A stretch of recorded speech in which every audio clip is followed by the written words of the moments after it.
Assalamualaikum warahmatullahi wabarakatuh. Halo anak-anak kelas 6, apa kabar? Semoga masih sehat dan semangat mengikuti belajar daring hari ini ya. Ya, sebelum kita mulai belajarnya, biasakan kalian untuk berdoa dulu agar kalian dapat memahami materi yang disampaikan nanti. Dan siapkan alat tulisnya ya. Oke, simak baik-baik. Pelajaran kita hari ini adalah IPA tentang perkembangbiakan tumbuhan. Ini adalah materi IPA semester pertama kelas 6.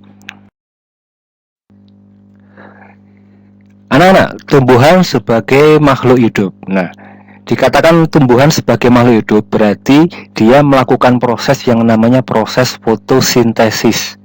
Ya, proses fotosintesis ini terjadi di daun anak-anak. Apa sih fotosintesis ini? Ya, fotosintesis ini berasal dari kata foto dan sintesis. Nah, foto ini artinya adalah cahaya, ya. Kemudian sintesis adalah pembuatan makanan.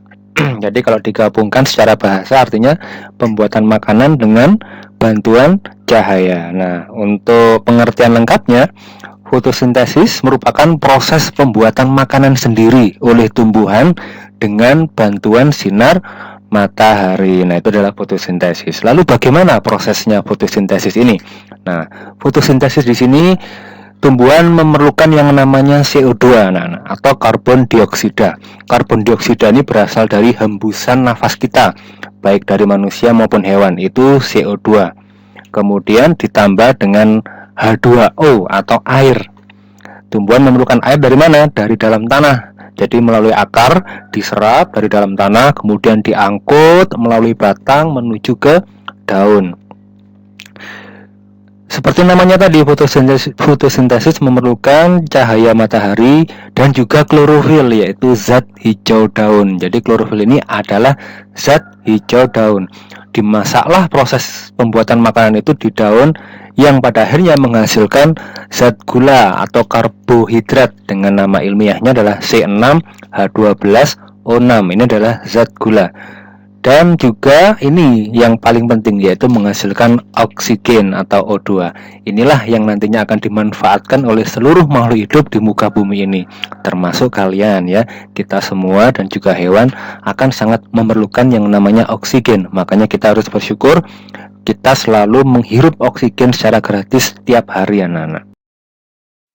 Lalu apa sih Pak manfaatnya tumbuhan? Nah, perhatikan di sini anak-anak. Manfaat tumbuhan banyak sekali. Yang pertama adalah sebagai sumber energi. Jelas, tumbuhan di sini menghasilkan energi dari makanan yang dia produksi. Misalkan padi nih, padi menghasilkan beras, ya. Kemudian beras dimasak menjadi nasi, lalu kalian makan. Kemudian kalian dapat energi dari beras yang nasi yang kalian makan tadi. Itu manfaat tumbuhan. Yang kedua, sumber oksigen untuk bernafas. Jelas. Makanya kalian kalau bisa banyak-banyaklah menanam pohon agar dapat menghasilkan oksigen lebih banyak untuk lingkungan kalian. Nah, itu akan sangat bermanfaat bagi makhluk hidup. Kemudian tumbuhan juga sebagai sumber vitamin dan mineral. Lalu pengikat air tanah. Nah, kalau misalkan kalian tahu sumber air ya, sumber mata air itu gara-gara tumbuhan di situ yang melalui akarnya mengikat air di dalam tanah. Kemudian tumbuhan juga sebagai peneduh atau perindang. Jelas kalau tumbuhannya banyak daunnya, rimbun gitu ya, itu maka akan menjadi teduh lingkungan di sekitarnya dan juga sejuk. Dan yang terakhir, manfaatnya adalah memperindah kehidupan di. Lalu perkembangbiakan tumbuhan itu dibagi menjadi berapa?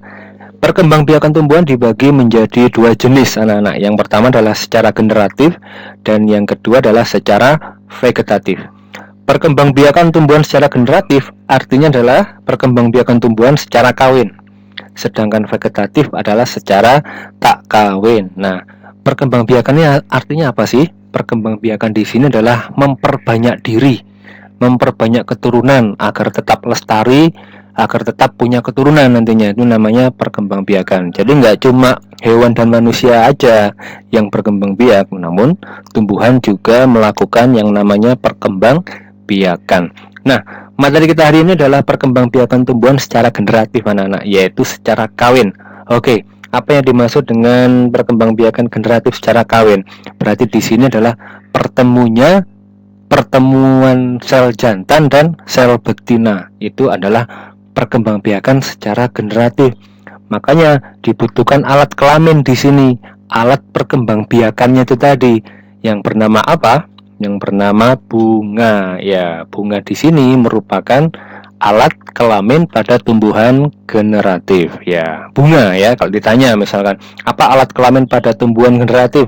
Jawabannya adalah bunga. Oke, pintar.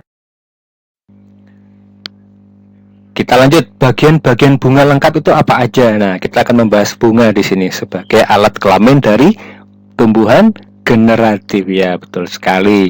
Nah, perhatikan anak-anak gambar bunga berikut ini. Ini adalah bunga sepatu yang Bapak jadikan contoh ya. Nah, di sini ada bagian-bagian dari bunga ini anak-anak, perhatikan. Yang pertama, itu yang warna hijau itu ya, itu adalah putik. Kemudian ada benang sari. Lalu ada mahkotanya. Kemudian ini adalah tangkai. Dan ini adalah kelopak. Serta yang di tengah-tengah itu, yang di bawah putih itu adalah namanya bakal biji anak-anak. Nah, kalau misalkan kalian ketemu soal nih, sebutkan bagian-bagian bunga lengkap. Nah, kadang kan suka lupa tuh. Nah, nanti kita akan kasih cara cepatnya untuk mengingat ya. Ini Tutik dan Sari beli mahkota bertangkai di toko Pak Bunga. Nah, itu apa maksudnya ini? Bagian bunga lengkap itu ya, yang pertama ada tutik. Apa itu tutik? Putih ya. Kemudian ada sari. Sari ini maksudnya adalah benang sari. Beli mahkota ya, mahkota bunga.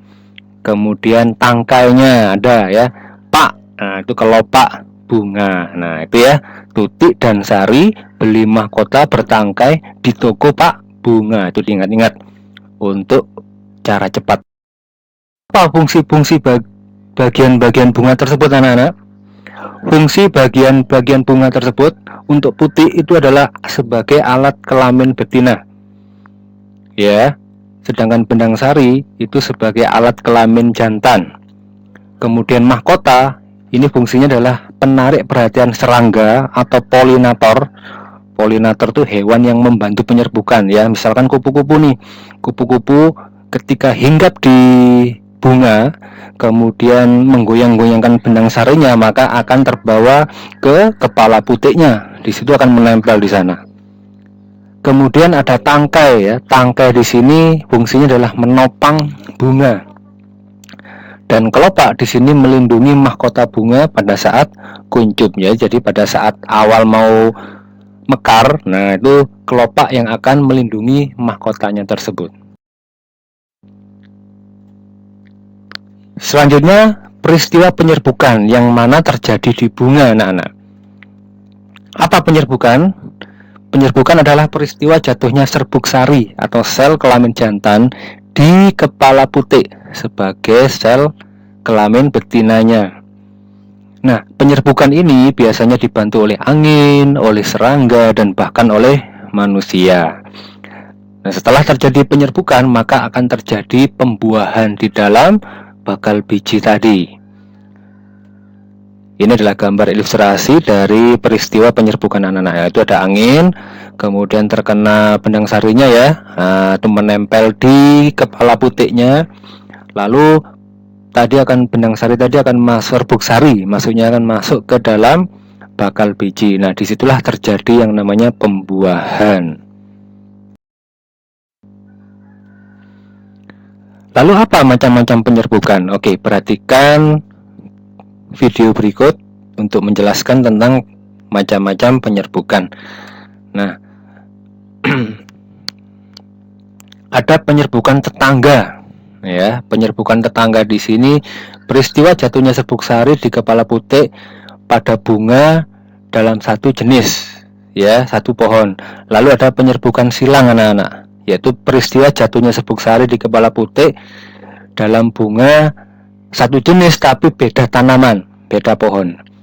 Ada lagi penyerbukan bastar, itu jatuhnya serbuk sari di kepala putik tapi yang berbeda pohon dan berbeda jenis, namun masih dalam satu varietas ya, dalam satu sifat, misalkan bunga mawar merah dengan mawar biru. Lalu penyerbukan sendiri, peristiwa jatuhnya serbuk sari di kepala Putik Bunga itu sendiri. Oke, sudah jelas ya anak-anak ya. Jadi ada 4 nih penyerbukan. Penyerbukan tetangga, penyerbukan silang, bastar, dan sendiri. Oke, tahu bedanya ya semuanya ya.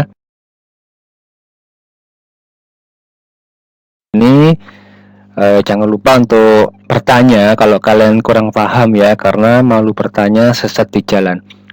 Bapak suka sekali dengan siswa yang kritis dan suka bertanya, karena anak yang kritis dan suka bertanya itu menandakan anak yang cerdas. Oke, anak-anak. Oke, sekian sampai di sini dulu anak-anak ya untuk pelajaran IPA hari ini. Semoga tetap sehat, tetap jaga protokol kesehatan kalau kalian keluar rumah, dan jangan sampai melupakan ibadah kalian. Tetap kita harus beribadah, memohon kepada Allah agar pandemi COVID-19 ini segera berakhir dan kita bisa belajar kembali secara normal di sekolah. Oke, wassalamualaikum warahmatullahi wabarakatuh.